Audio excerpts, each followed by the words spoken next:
Running time ho tayo sa ating oras ngayon. Kaya tayo po ay magmamadali at kung meron pong mga magtatanong ay pila na po kayo dyan agad sa malapit sa microphone. Then, ito ha mga kapatid, hindi ako ganun na baka inisip nyo sobrang husay ko sa Bible. Hindi ganun. Masasagot ko pa yung mga tanong kung alam ko ang sagot. Pero kung hindi ko alam, sasagutin ko rin. Sabihin ko, hindi ko alam. May sagot pa rin. Ayan. Sige po. Kasi po ako'y lumaking Katoliko. Ako po'y saradong Katoliko. Ngayon, alam niyo ang Katoliko ay may piyesta. Pagka ako'y naging Seventh-day Adventist, dapat bang ako'y nagpa-participate sa kapistahan? Ayun. Sabado may party. Ako'y sa party magpupunta, hindi ako sa kapilya magpupunta. Ang kapatid ko'y nadanan ko, ako'y punta bihis. Ako'y leader ng superintendent ng Sabbath School. May nakita akong kailangan dalhin sa ospital, iiwanan ko kasi ako'y may appointment sa iglesia. Mga simple po lang yan para gusto kong makuha natin. Kasi po'y napakaraming Adventist. Ay hindi naman ako nakikisali sa piyestahan, pero ako'y kumakain sa inihanda sa piyesta. Kaya gusto ko pong malaman.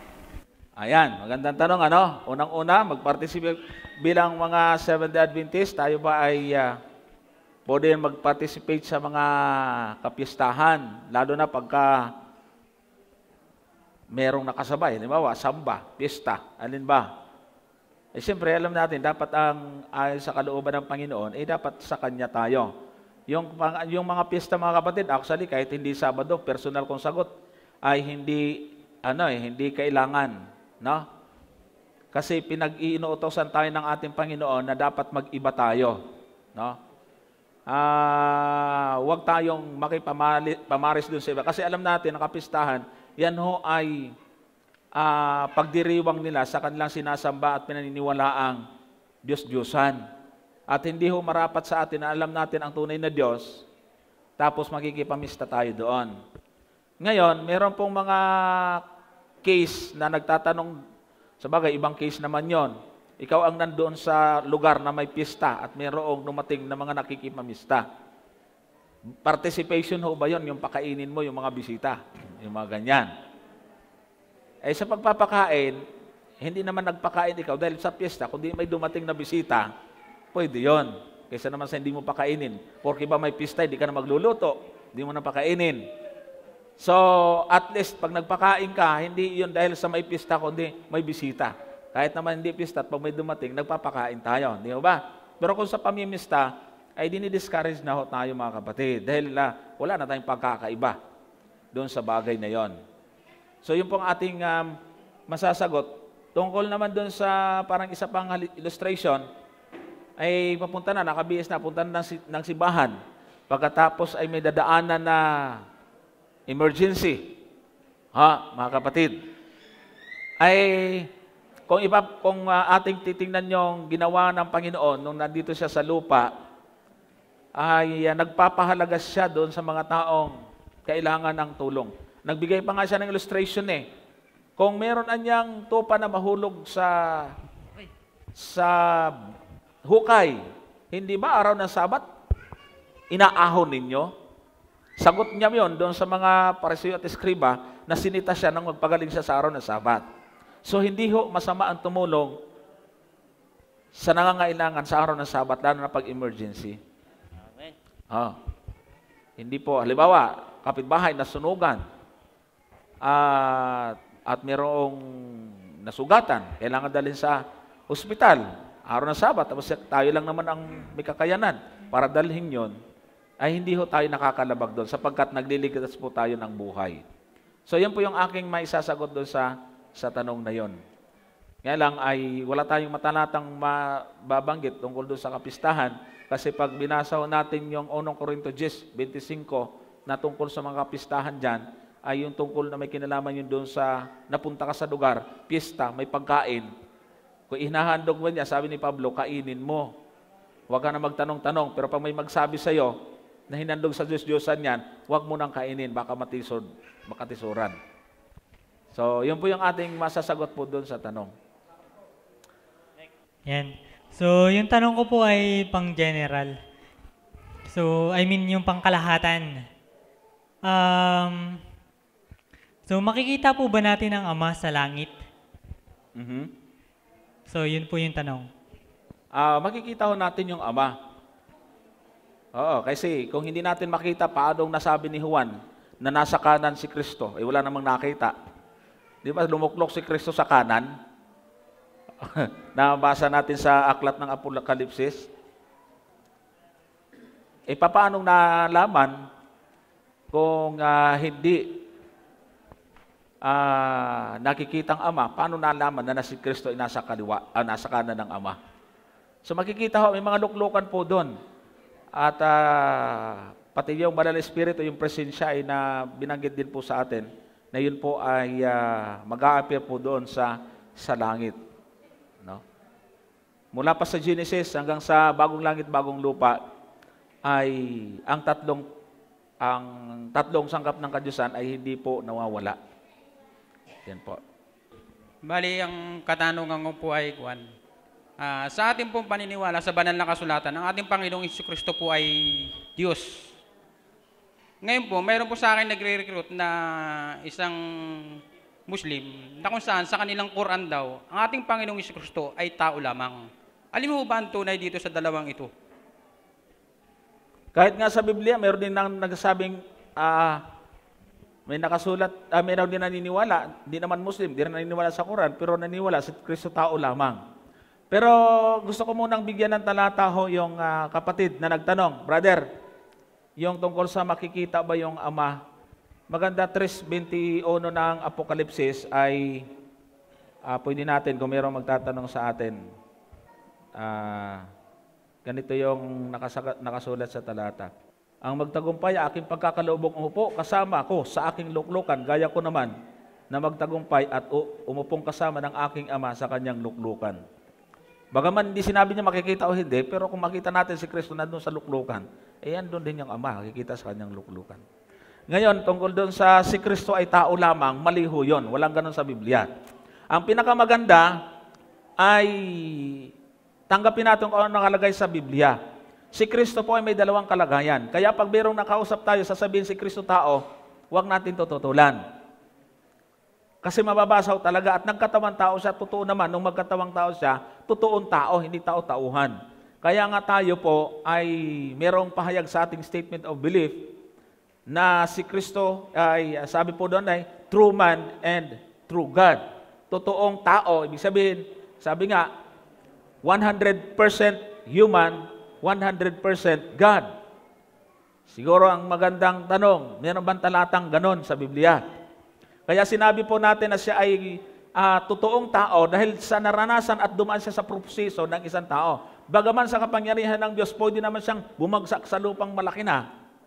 Pero dinaan siya sa proseso ng isang pagiging tunay na tao, pinagbuntis, pinanganak, dumidi, lumaki, sumunod sa mga magulang, bago nagsimula sa kanyang ministeryo, nakakaramdam ng gutom, ng uhaw, ng hirap, totoong tao. Kasi kung hindi siya totoong tao, hindi kunya-kunyarian yung paghihirap niya. Yung kanyang sabi doon sa Ama, sana lumampas ang sarong ito sa akin. Di para na lang siyang nagkukunyari doon. Naramdaman niya talaga yon sa kanyang physical na kalagayan bilang tao. Pero hindi ho nahiwalay sa kanya ang kanyang pagiging Diyos. Sapagkat ayon sa hula, sa propesiya, sabi ng aklat ng Roma, ganito ang ating mababasa, mga kapatid. Ang solusyon po sa lahat ng yan ay walang iba kundi yung pagkakaroon ng dual nature ng ating Panginoon. Ang talata po natin pwedeng ibigay ay Roma 9:5, na sa kanila ang mga magulang at sa kanila mula ang Kristo ayon sa laman, na siyang lalo sa lahat, Diyos na maluwalhati magpakailanman. Ang kanyang pagkatao ay mula sa ating mga magulang. Sino yon? Sa 4, yung mga Israelita. Sa kanya ang galing ang lahi, pinangalan siya sa lahi ng mga Hudyo. Kaya yung kanyang pagiging tao, sabi sa kanilang mula ang mga magulang at sa kanila mula ang Kristo, ayon sa laman. Yung pagiging laman, pagiging tao ni Kristo, nagmula saan? Sa mga Israelita or Hudyo. Pero yung kanyang pagka-origin, sabi dyan, na siyang lalo sa lahat, Diyos na maluwalhati magpakailanman. Kaya pagka mayroong nagsabi ho sa atin, mga kapatid, siya ay tao lamang, walang ganon. Nagkatawan tao. Kaya tinawag na tao, laging ganyan yung tumatawag sa akin eh. Mga Bisaya karamihan, nanonood sa probinsya. Bakit nyo pinapaniwalaan si Kristo ay Diyos? Eh nakalagay sa Biblia, tao. Sabi ko, parehong paniwalaan mo yan. Pareho yan totoo. May basa kang talata, 8:40 ng Juan, na ako'y tao, tama. Pinapaniwalaan mo, opo. Ay paano yung talatang si Kristo Diyos? Pinapaniwalaan mo? Hindi. Ikaw may problema, hindi kami. Kasi mabuti lang silang maniwala sa tao, pagka Diyos ayaw na. Ayan o. Diyos na maluwalhati magpakailanman. Pero ang kanyang pinanggulingan bilang tao galing sa lahi ng mga Hudyo. Di ba? So, ganun po yon mga kapatid. Sige po, next. Ang itatanong ko po ay tungkol sa, ano po ba yung napaliwanag tungkol sa rapture?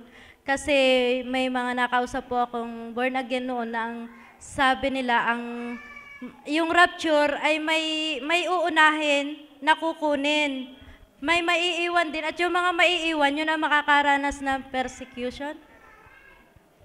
Yung pong kasi paniniwala ng mga born again, pag pinag-usapan ho natin yung iba't ibang interpretasyon pagdating sa prophecy, ay meron po tinatawag na preterist interpretation, may futuristic interpretation, at merong historicist interpretation.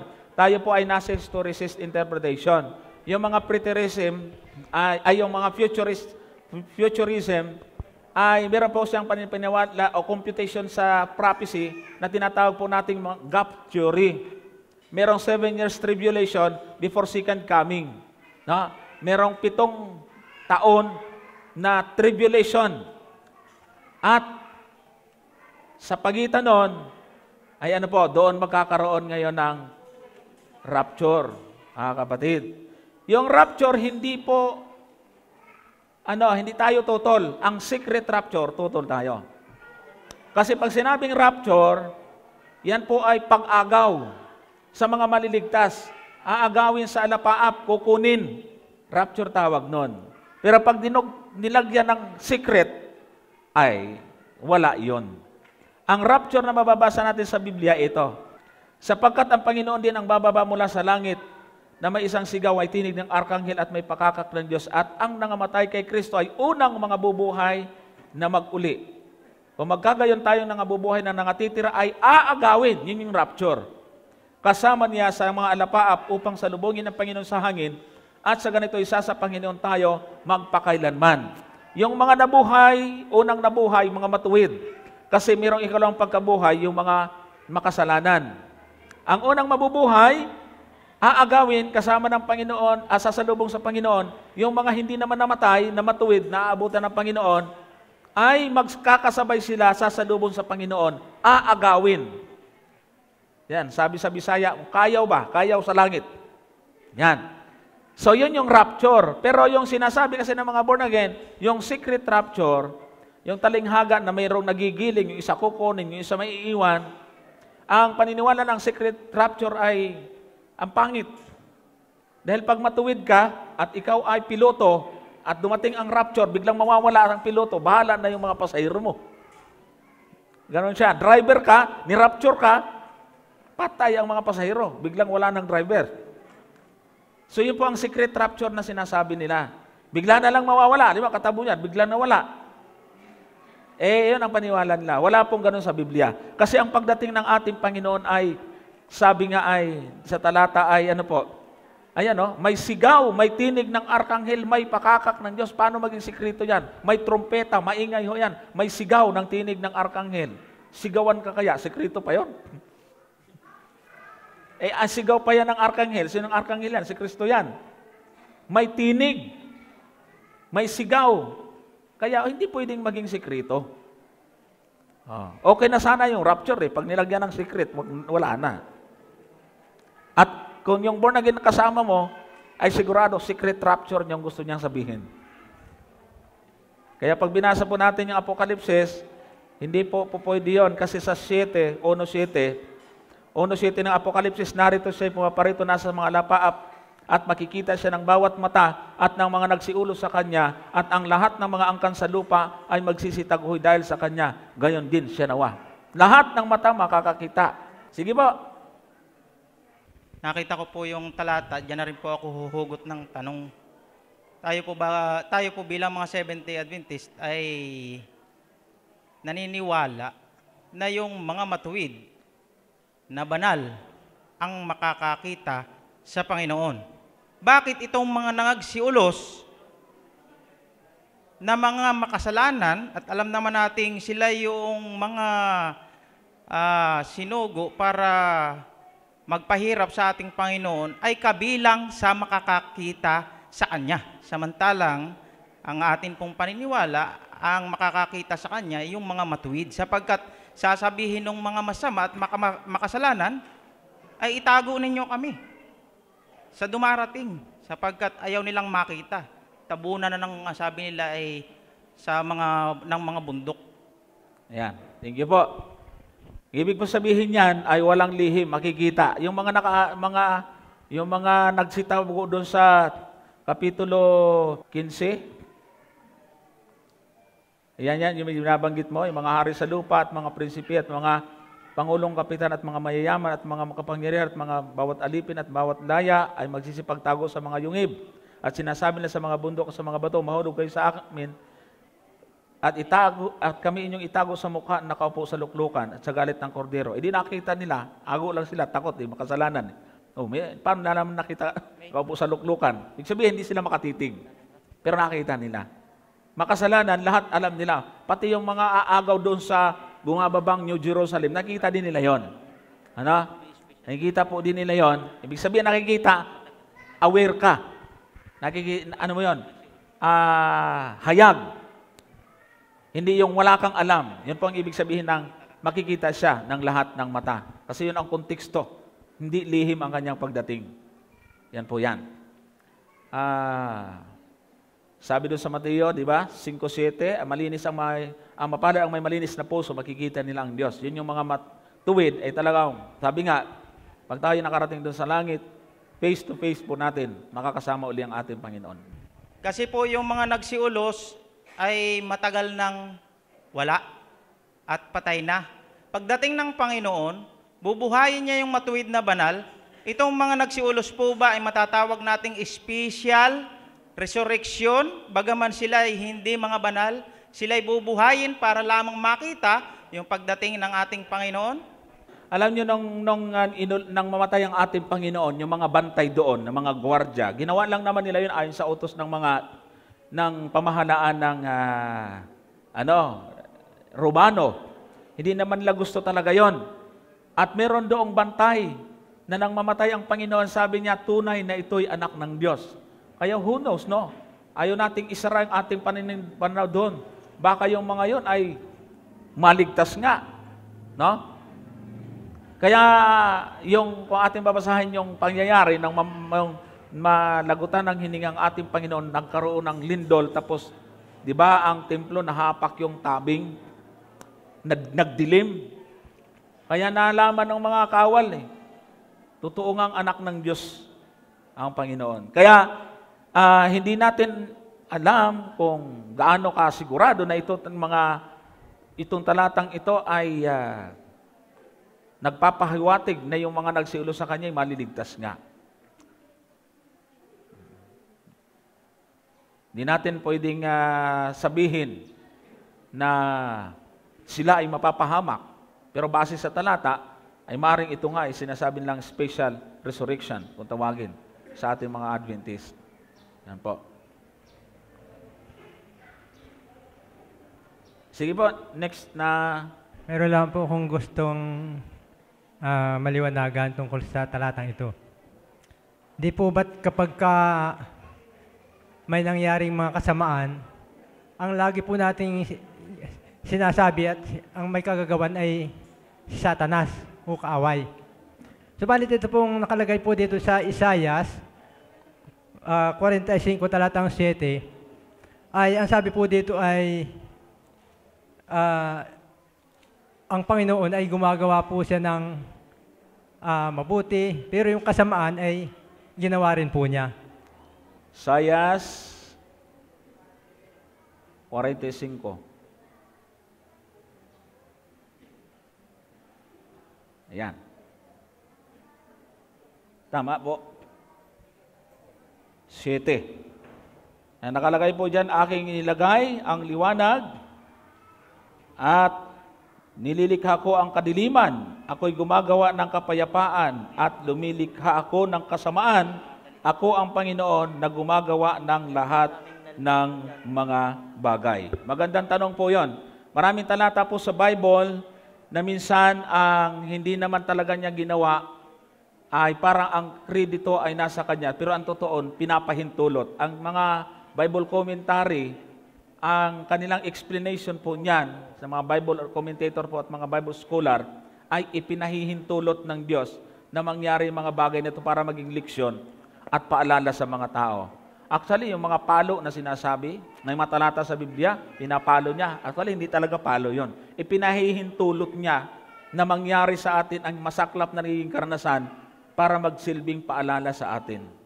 Yun po ang ibig sa yan. Siya ay Diyos na mag-ari ng lahat. Pumatay siya, ano man ang kanyang gustuhin niya.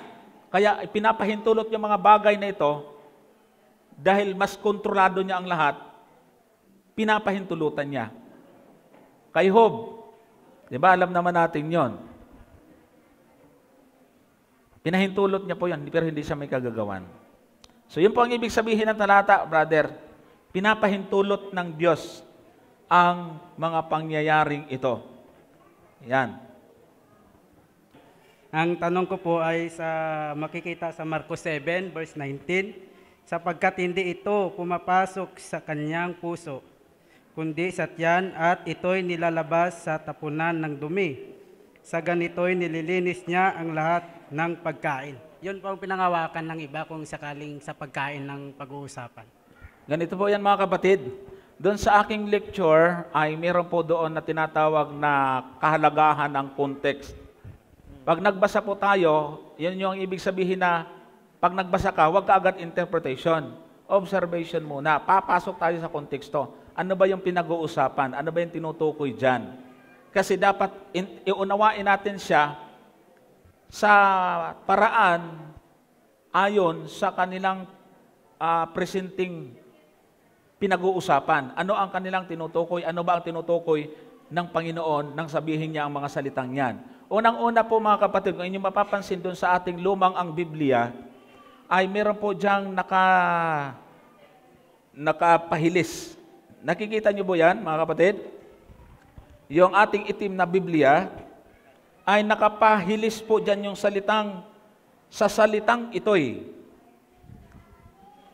Yung sa salitang ito'y wala sa original. Pagka ang mga translator ng talata ng Biblia ay naka-italize yan, naka-italic, ibig sabihin, supplied. Hindi yun ay nasa original. So wala po dyan yung sa salitang ito'y. No? Kundi yung salita pong ang ibig sabihin ay sa English po kasi yan, because entereth not into his heart, but into the belly, and goeth out into the throat, purging all meats. So wala ho doon yung sa salitang ito'y. Ano? Kaya, pagka hindi mo nga naman pinag-aralan yan at nandoon talaga yung sa salitang ito'y, ay parang sinasabi ng deklarasyon na yun ni Kristo na lahat malinis na. So ano bang ibig sabihin ng talata?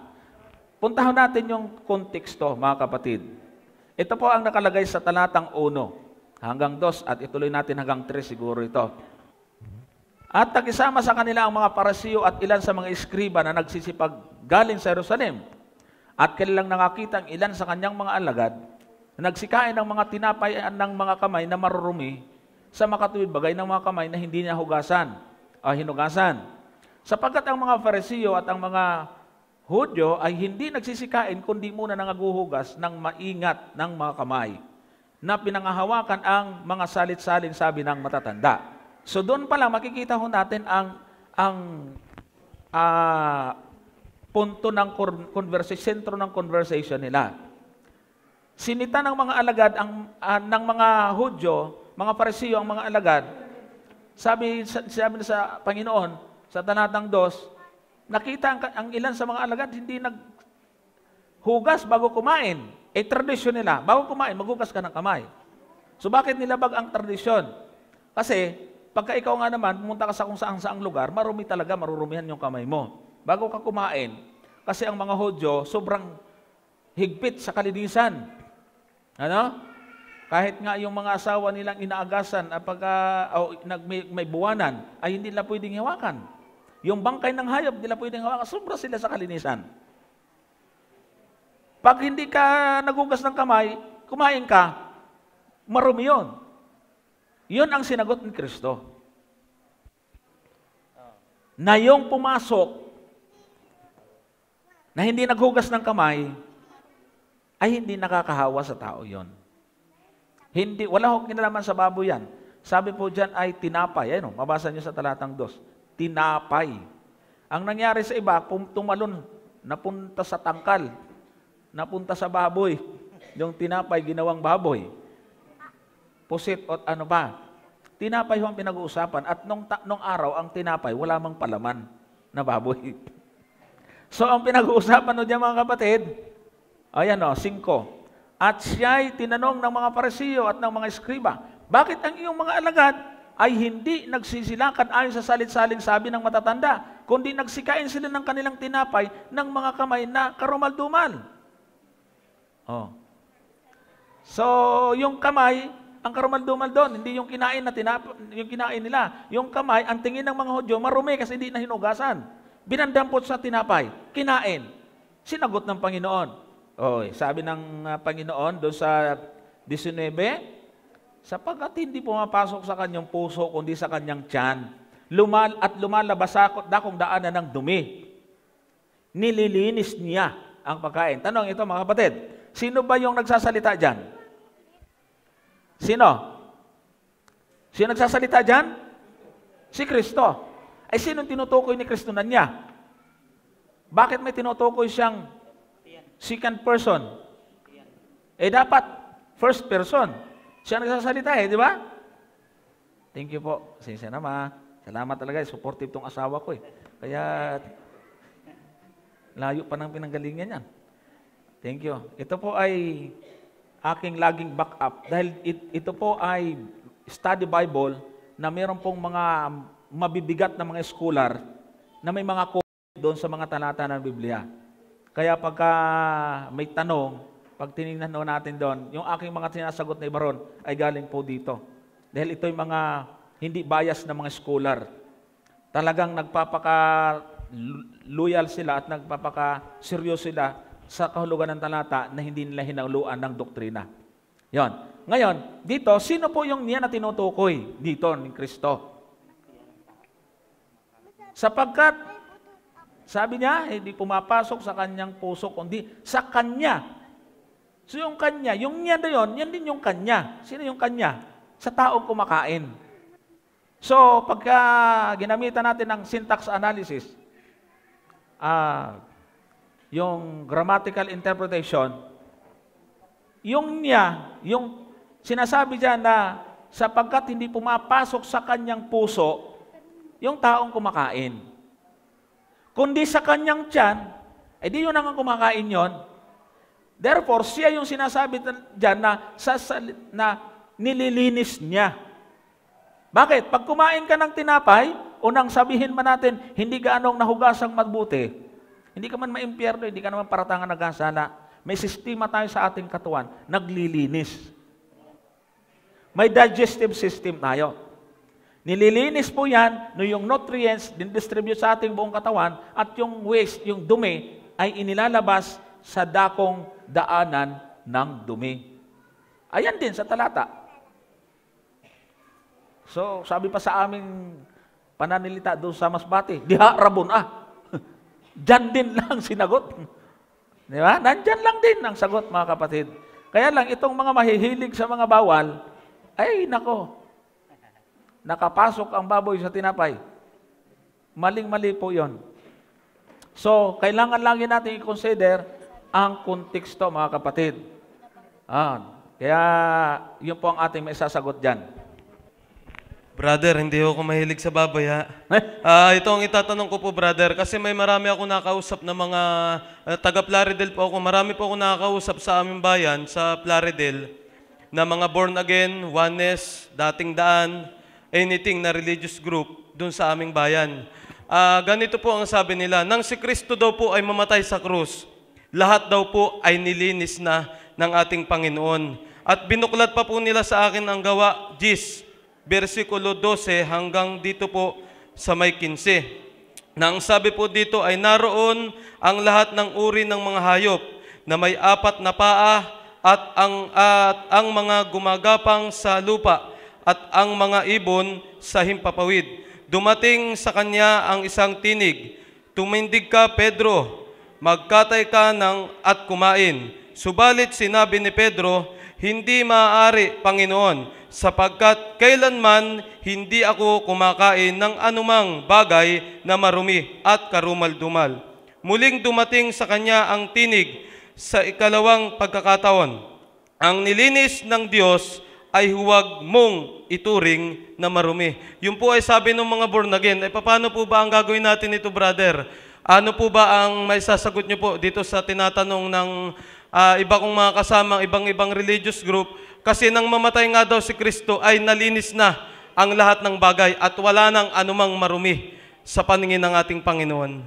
Hindi po totoong lahat na. Kumbaga, parang sa panahon ng mamatay si Kristo, wala nang marumi. Payag kayo? Ay yung karumal-dumal na espiritu sa Apokalipsis, inalinis na rin. Kaya, policy of generalization yon, mga kapatid. So, sabi pa nga natin, kailangan natin, hayaan natin na yung Biblia ang magpaliwanag sa kanyang sarili. So, sasagutin po natin base sa pag-analyze ng mga talata ng Biblia. Tingnan niyo mabuti. No? Sabi sa talatang 12, na do'y naroon ang lahat ng uri ng hayop na may 4 na paa at mga nagsisigapang sa lupa at mga ibon sa langit. Therefore, sa pangitain ni Pedro, lahat ng hayop na roon ay di may marumi, may malinis. Tama? Lahat Ang tanong, kung may malinis doon, bakit si Pedro ayaw pa rin kumain? Sana kumuha lang siyang malinis. So sa 3 bagay na dapat na i-consider natin pag nag-interpret ng talata ng Biblia, una, context, pangalawa, syntax, pangatlo, semantics. Gamitin natin pare-pare itong mga bagay na to. Ano yung context? Surrounding, yung nakapalibot ng mga talata sa pinag-uusapan. Tapos yung syntax, yung connection, or yung relasyon ng mga bawat salita dyan. At semantics, yung original na lingwahe po dyan. Gamitin po natin pare-pareho yan, mga kapatid. Napakaganda ng katanungan ng ating kapatid na ito. So si Pedro, bilang Hudyo, alam niya na may bawal, may wrong, hindi. Kung sabi sa talata, nandiyan naman lahat dyan. Bakit ayaw ni Pedro parehong kumain? Nasa talata din yung sagot. Kasi nga sabi, 3 beses ito nangyari. Ito ang sagot ni Pedro. Datapot sinabi ni Pedro, hindi maaari, Panginoon, sapagkat kailanman hindi ako kumain ng anumang bagay na marumi at karumal-dumal. Kung inyong babasahin yung English po niyan, yung marumi ay common at yung karumal-dumal ay unclean. Ano po sa Greek yan? Semantics tayo. Ano ho sa Griego yan? Yung common na yan sa English or marumi ay koinon. Koinon. Ano bang ibig sabihin ng koinon? Siya ay ipinahintulot kaoinin pero narumihan. Pero eatables. No? Kasi pag sinabing bruma, pagkain talaga yan. Bruma. Tulad ng doon sa Marcos 7:19 at 2, bruma yon. Pagkain talaga yon, hindi bawal. Kaya walang baboy ron. Pero dito, koinon. Bakit ginagamit yung salitang ito? Kapag isang bagay ay marumi, halimbawa, malinis na karne ng baka, inihandog sa Diyos-Diyosan, koinon. Bakit ginamit ni Pedro yun? Kailan hindi ako kumain ng, tapos yung karumal-dumal dito, or yung unclean, akatarton. Ano ang akatarton? Biologically unclean. Likas na marumi sa kanyang sarili. Kung pababawi natin yan, ganito ang ibig sabihin ni Pedro. Kung bakit kahit may malinis na ayaw niyang kumain, iparaphrase natin, pababawi natin. Tingnan niyo yung talata sa Biblia. Papalitin ko ng tamang kahulugan yung marumi at yung karumal-dumal. Yung marumi, ang ibig sabihin ng marumi nga, mga kapatid, malinis na narumihan. At yung karumal-dumal ay talagang likas na marumi. Ganito ang ibig sabihin ng sagot ni Pedro.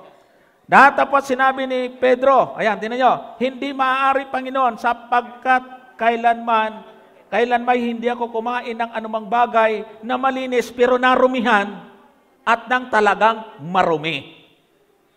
Bakit? Yun ang binubura ng Panginoon eh.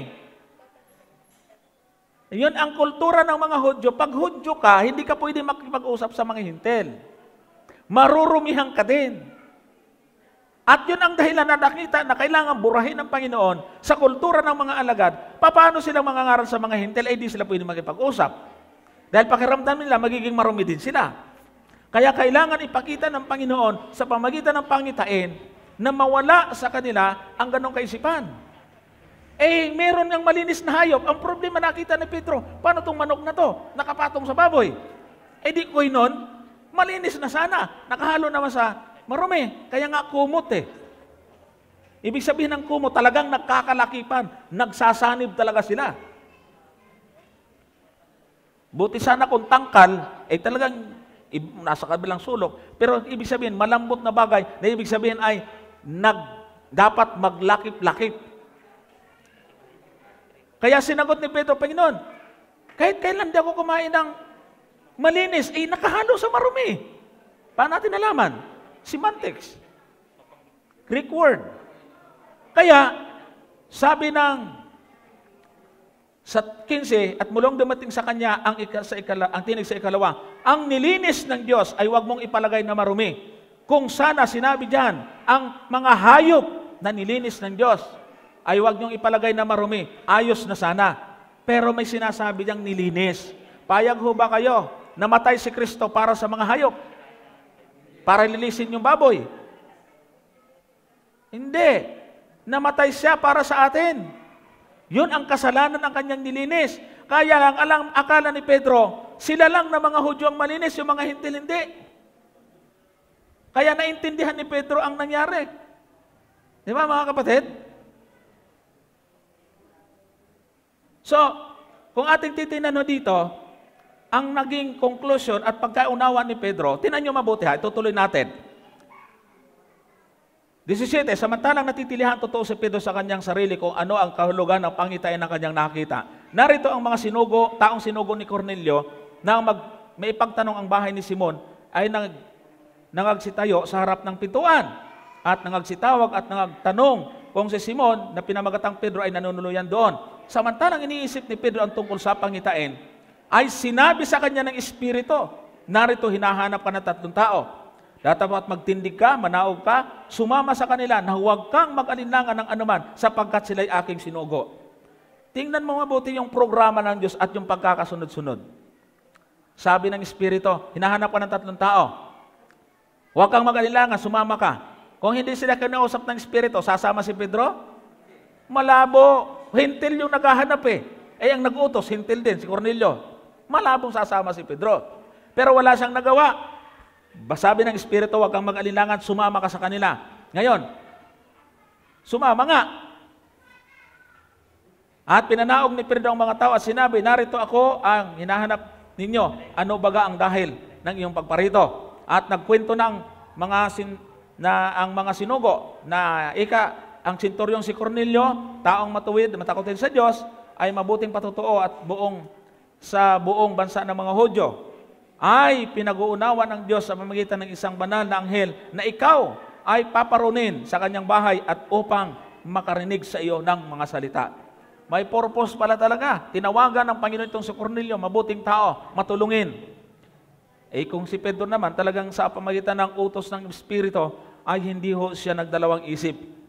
Kaya't sila ay pinapasok at pinatuloy, at nang kinabukas ay nagbangon at siya'y umalis at kasama nila, at siya'y sinamahan ng ilang kapatid na mga taga-Joppe. At nang kinabukasan, nagsipasok sila sa Cesarea, at sila hinihintil ni Cornelio, na tinipon nito ang kanyang kamag-anakan at ang kanyang mga kaibigang minamahal. Ay, mag-ready talaga sa Bible study si Cornelio. At nangyari sa pagpasok ni Pedro, sinalubong siya ni Cornelio at nagpatira pa sa kanyang paanan at siya'y sinamba. Sabi ni Pedro, tinindig siya ni Pedro at sinabi, magtindig ka, ako man ay tao rin. Sabi noon. At sa pakikipagsalitaan niya sa kanya, ay pumasok siya sa kanyang naratnan ang maraming nangagkakatipon, maraming mga Hudyo. O ano mo to? Ba't dito ako pinapunta ng Panginoon? Sa isip ni Pedro. Doon niya lalong naintindihan ang plano ng Diyos sa pamamagitan ng pangitain. Kaya sabi sa 28, dumating sa kanya talaga ang liwanag. At sinabi niya sa kanila, nalalaman ninyo na hindi matuwid sa isang taong Hudyo na makisama at lumapit sa isang taga-ibang bansa, at gayon may ipinakilala sa akin ng Diyos na sino mang tao'y huwag kong tawaging marumi o karumaldumal. Yung palang pangitain na mga hayop ay nagre-represent pala sa iba't ibang klase na o lahi ng mga tao. Ay bira mong nilantakan ni Pedro, di naging aswang siya. Kaya kung sunggab pa agad, kain agad, yung mga born again at mga nagsasabing kinakain agad, kinain nila ang simbolikal.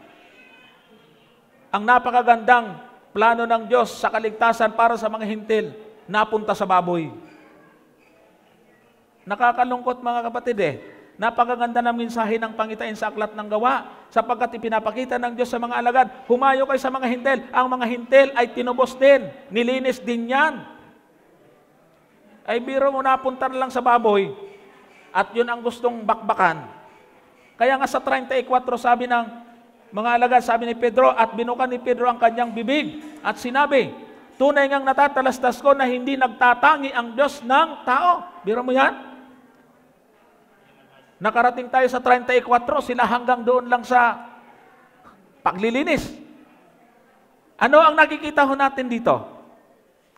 Yung mga tao, tayo ang tinubos ni Kristo. Ang batas po ng pagtubos, mga kapatid, ay nandito din, sa Gawa din, 15, talatang 9. Tinan nyo ha? At tayo hindi niya itinangi sa kanila na nilinis sa pamamagitan ng panampalataya ang kanilang mga puso. Sino yung tinutukoy ni Pedro? Yung mga hintil. Nilinis sa pamamagitan ng mga panampalataya. Nakakita ba kayo ng baboy sumasampalataya para sabihin natin nalinis? Meron na ba kayong napabautismuhang baboy? Dahil sumampalataya. Mga pasaway talaga itong mga kaibigan. Kaya kailangan talaga natin mangaral mga kapatid. Masyadong naniligaw ang ating mga kaibigan sa labas. Kahit nga ikaw tao ka, hindi ka sasampalataya, hindi ka malilinis. Paano pa kaya yung hayop? Ginagalit ako Joke lang. Paliwanag lang. Kasi bira mo, ang ganda-ganda ng mensahe ng pangitain sa Aklat ng Gawa. Ay hayop lang yung pinakahulugan. Hayop sa interpretation Ang ganda po ng programa ng Diyos. Kaya nga alam nyo, kung babalikan natin yung pangitain ni Pedro, sa 11, nabalitaan niya ng mga apostol. Tapos na yung gist. Naintindihan ni Pablo, ay dinangaral na siya sa mga hintil. Lalo na doon kay Cornelio. Nagulat ngayon yung mga kapwa niya alagad na hindi mo nakakita ng pangitain. Eto, nabalitaan ng mga apostol at ng mga kapatid na nangasa Hudiya na nagsitanggap din naman ang mga hintil ng salita ng Diyos. Paano nangyari yun? Mga hintil, sumampalataya. Bawal yun Inabangan nila si Pedro. Magkita-kita sila, sabi. At nang umahon si Pedro sa Jerusalem, dahil ngayon, ay nakipagtalo sa kanya ang mga sa pagtutuli. Sabi ng mga Hudyo, mga hintil yan, hindi tuli. Bakit mo pinangaralan? Ba't ka pumunta ron? Nagkwento si Pedro ngayon. Dapat talaga yung mga nanood, itutuloy ang talata, huwag puputulin. Andyan, malinaw. Ano sabi ni Pedro?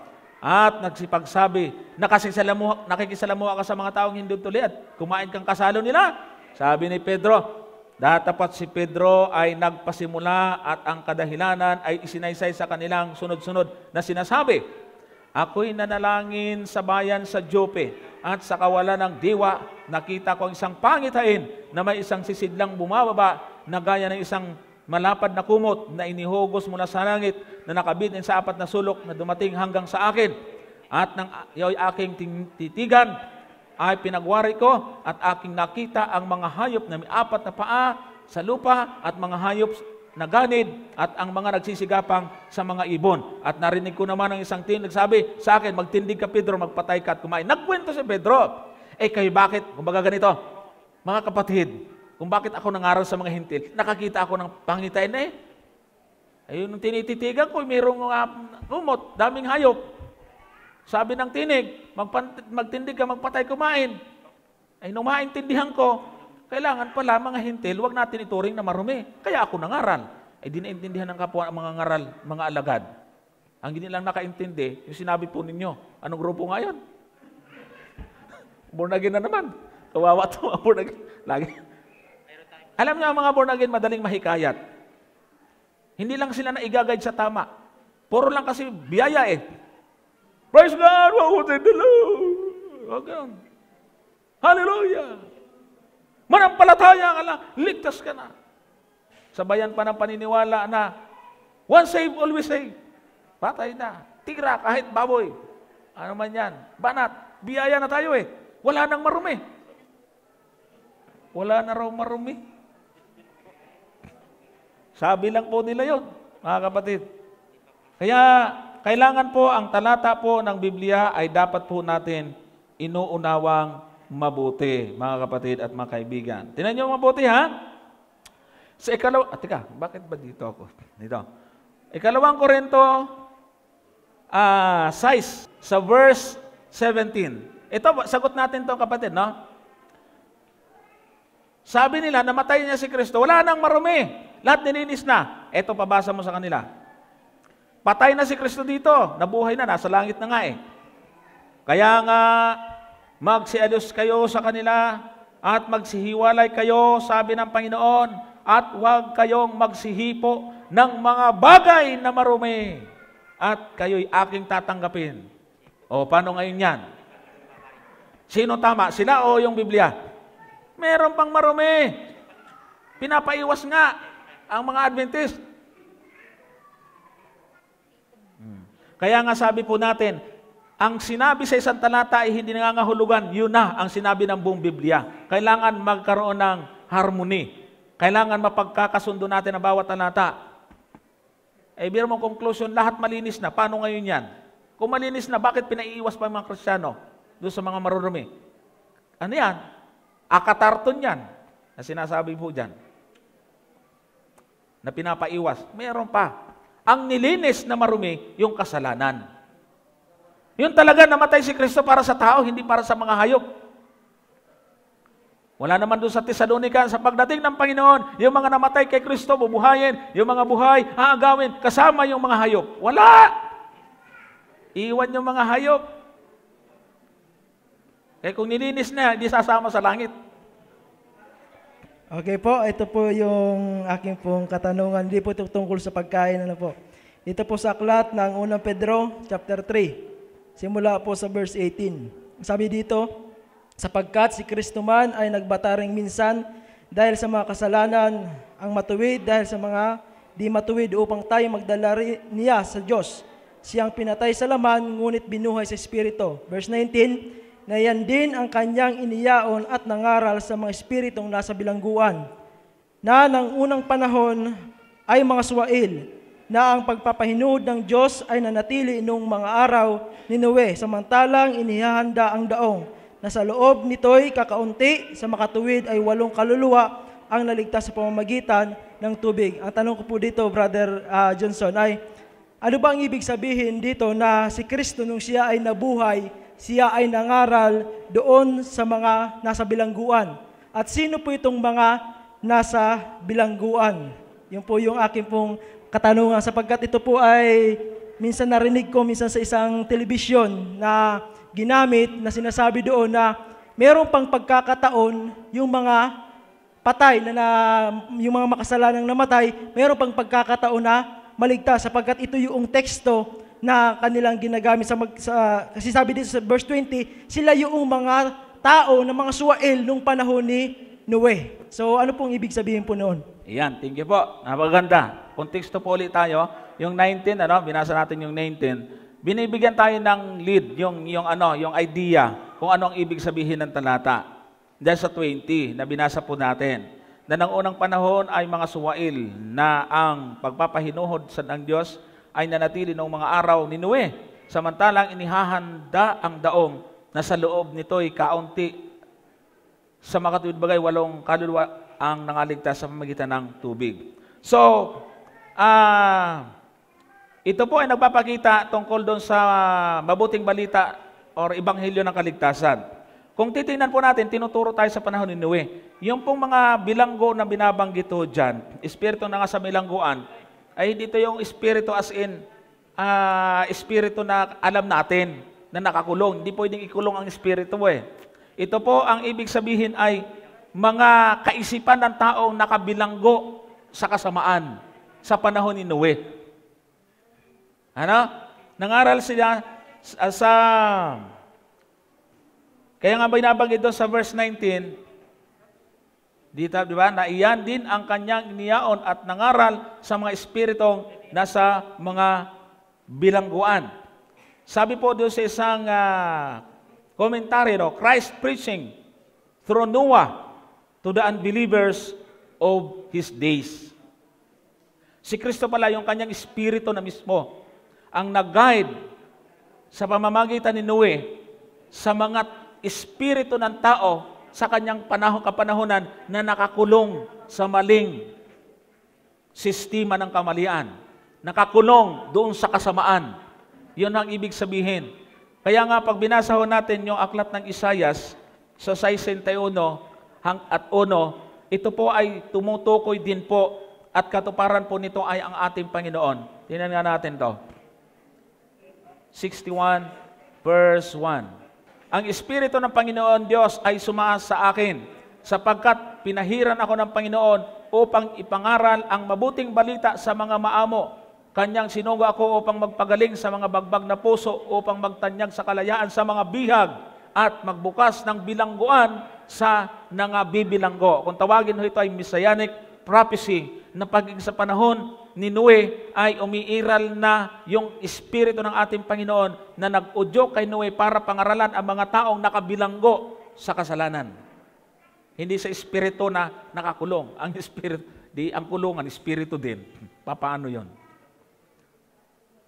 Kaya, uunawain natin ang talata kapag ka-literal, kag po pwede sa literal, iliteral. Pag hindi pwede, papasok ka sa simbolikal. Ang Espiritu hindi pwedeng ikulong. Kaya nga, si Satanas dito, yung tinatawag nating binilanggo siya sa loob ng 1,000 taon, ay hindi literal na kulungan. Kundi sa ano po, walang taong kasama rito, kundi siya lang, kasama ang kanyang mga samang nahikayat na mga anghel, para silang nakakulong. Kasi ang Espiritu hindi mo pwedeng ikulong. So yun po yun. Yan po yung ating masasagot po doon sa magandang tanong na yan. Okay? Kasi nabanggit kanina yung tungkol sa mga marurumi. Ang tanong nito ay sapagkat sa tingin ng mga Hudyo at sa doon sa mga Hentil, ay marumi ang mga Hentil sapagkat hindi tuli ayon sa binasa mo kanina. Sabi sa Biblia. Okay. Ang tanong ko ngayon, ang hindi tuli sa panahon ngayon, marumi pa rin sa paningin ba? Ang pagiging tuli, mga kapatid, ngayon ay hindi na basehan sa kaligtasan at sa pagiging marumi. Ano? Wala na ngang magiging lalaki o babae, di ba? Wala nang lalaki o babae, wala nang Grego o Hudyo, lahat tayo pantay-pantay kay Kristo. Ang pagtutuli ay hindi na sa laman kundi sa puso. Ang pagtutuli ay simbolo ng pagbabago. Nagbabago yung balat. Kasi kung pagbabasihan hanggang ngayon yan, kawawa naman yung mga babae, paano mo tutuliin yan? Ay lalaki lang. Ay di manatiling marumi yan. Noon pa man, ginagawa nila yung mga seremonyang yan dahil mayroon pong nire-representahan ng paglilinis. So, pagbabago. Kahit ilang bisis kang magpatuli sa laman, kung ang puso mo hindi tuli, wala. Ibig sabihin, hindi nababago. Pagbabago, paglilinis. Pagtutuli kasi ang ibig sabihin, simbolo ng kalinisan. Ang nililinis na ngayon, hindi yung laman, kundi yung puso natin. So, hindi na po basihan yon mga kapatid. Hindi na i-check yan. Babautismuhan ka, brother. Pwede bang malaman? Ano ba talagang totoo? Walang ganon. Oo nga, tama. Oh, thank you. At alam ko naman na hindi mo naman tanong yon. Tanong ng mga tao yon para mapakinabangan ng iba. Thank you po doon sa magandang tanong. Wala na po yan. Hindi na po mahalaga sa atin yan. Sige, brother. Yan. So, tanong po ulit. Ang magulang po ba dapat ang pumipili ng religion ng mga anak? Ang magulang po ba dapat ang pumipili ng religion hindi. ng mga anak? Mali yun. So, yan. Meron po bang verses sa ano? Yan. Doon sa Mateo 10, no? 36. Minsan, mas parang pakiramdam ko, computer pa ito kaysa dito. Mas matandaan ko pag dito ko binuklat eh. Itong Mateo 10, tingnan nyo. 10:36. Yan na. Laki. Ano ba yun?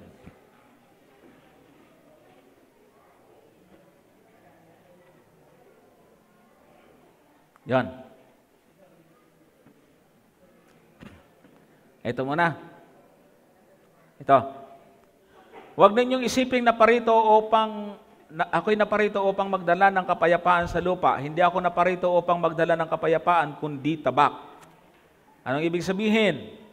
Sapagkat ako'y naparito upang mapag-alitin ang lalaki laban sa kanyang ama, at ang anak na babae laban sa kanyang ina, at ang manugang na babae laban sa kanyang binang babae. At ang magiging kaaway ng tao ay ang kanya ring sariling kasambahay. Ang umiibig sa ama o sa ina ng higit kay sa akin ay hindi karapat-dapat sa akin, at ang umibig sa anak na lalaki o sa anak na babae ng higit kay sa akin ay hindi karapat-dapat sa akin. So, anong ibig sabihin diyan? Yung magulang ba magdidesisyon ng relihiyon para sa anak? Hindi. Sabi nga ni Kristo, nung dumating siya dito, hindi kapayapaan, tabak. Nangaral sa isang lugar. Sumampalataya yung nanay, yung tatay ayaw. Sumampalataya yung mag-asawa, yung mga anak ayaw. Sumampalataya yung anak, yung mga magulang ayaw. Nahati. Parang binagsakan ng matalas na tabak ang salita ng Diyos. Nagkaroon ng diferensya. Nahati ngayon yung paniniwala. Ngayon, kung may mga ganoong case, at mas, halimbawa, mayroong gusto magpabautismo, sasabihin ngayon ng magulang, subukan mong mapabautismo. Huwag na huwag ka nang papasok sa tahanang ito. Pagka mas natakot tayo sa pananakot ng mga magulang at sinunod natin sila sa hilit na sundin ng Panginoon, hindi tayo maging karapat-dapat sa Panginoon. Kaya dito, ang diwaho nito, hindi saklaw ng magulang ang paniniwala ng anak at hindi pa saklaw ng kapatid ang paniniwala ng kapatid. Tayo po ay may kanya, bawat isa sa atin ay haharap sa hukuman ng ating Panginoon. Kaya walang pwedeng magdesisyon sa buhay mo kundi ikaw din pagdating sa pananampalataya. So, follow-up question po, para po sa kaliwanagan po ng bawat isa. So, since yung pong katanungan ay nakapaloob po dun sa salvation, so, then under po nun ay yung pagmamahal. According po dun sa law, ay dapat daw ay igalang natin ang ating ama at ang ating ina. And then, according din po dun sa explanation po na ibinigay nyo po, ay kailangan mas mangibabaw yung pagmamahal natin sa Panginoon. Dito sa kahit sa anumang bagay dito sa mundong to, tao man ito o bagay. So, paano po yun if sabihin po ng mga magulang natin na, hindi mo na ba kami mahal o iwanan mo na kami dahil lamang dyan sa napili mong religion? O hindi mo na ba susundin yung aming kagustuhan para sa'yo? Ang nais lamang namin ay ang kabutihan mo rin naman. So, doon po sa pagpili ng pagtimbang ng kanyang pagmamahal between sa Panginoon at sa kanyang magulang, kung ang pipiliin niya po ay yung sa, parang sinasagot ko yung tanong ko. So kung ang pipiliin niya po ay yung side po ng kanyang magulang, ay malaki po ba ang apekto nito sa kanyang sarili? O kung sa mga bagay po sa paligid niya, kung mas mamahalin po ba niya ito maliban sa Panginoon, ay mas malaki po ba yung magiging apekto nito sa kanya? At maapektuhan po ba ang kanyang kaligtasan nito? Apektado, binasa natin eh. Kapag panikinggan niya yung kanyang magulang, umahal sa buhay, mas inibig niya ng higit sa Diyos, hindi tayo karapat-dapat sa ating Panginoon. Malinaw ho yan. Ngayon, doon sa sa halimbawa mo, sasabihin, sasama ang loob ng magulang. Bakit ganon? Masusundin mo na ba yung mga taong yan kaysa sa amin? Yun ang pagkakataon na yung natutunan ng taong yan sa ating pong pangangaral ay maipasa niya ng mabuti sa kanyang magulang. At dali kayong sagutin. Sabihin mo lang, Nay, Tay, kayo po ay mas lalo kong mamahalin. Yan po ang naituro sa akin. Kaya lang kailangan ko pong sundin ang Panginoon. Pagkatapos gusto kong i-share ito sa inyo. Di ba magandang sagot yun? Yung pong gusto nyong gawin sa pag-aaral namin ng Biblia ay hindi po pala yung tama.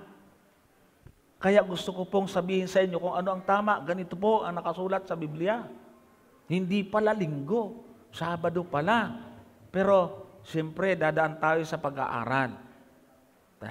So yun ang pagkakataon. Isi-share natin. Ipapaliwanag ho natin.